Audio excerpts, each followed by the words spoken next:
So in these lessons, we're going to be looking at user data tracking systems. So many of these topics we've actually talked about before in class.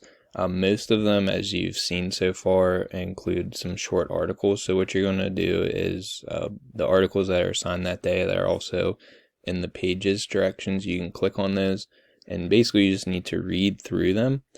Some of the later ones have little activities kind of built into them that you can kind of play around with a little bit and get a deeper understanding for how they work. But most of them you can just read through. And then when you get to the end of a section, so we're going to be looking at, you have articles here, we have the cookies that we're familiar with, search history, and those sorts of things. And then eventually you're going to see these exercises. So when it says answer the questions, so if we look at the Schoology page directions, it tells you what to look at. And when it says answer the questions, those are with the exercises that we're just looking at.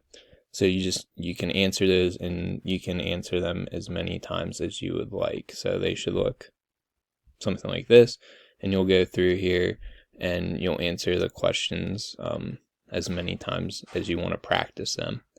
Okay, so we're going to do that for geolocation as well. And then when you're finished with this set, you're going to take the online data security quiz 1 again. So you're going to retake that quiz and practice and hopefully improve your score from the first time that you took it.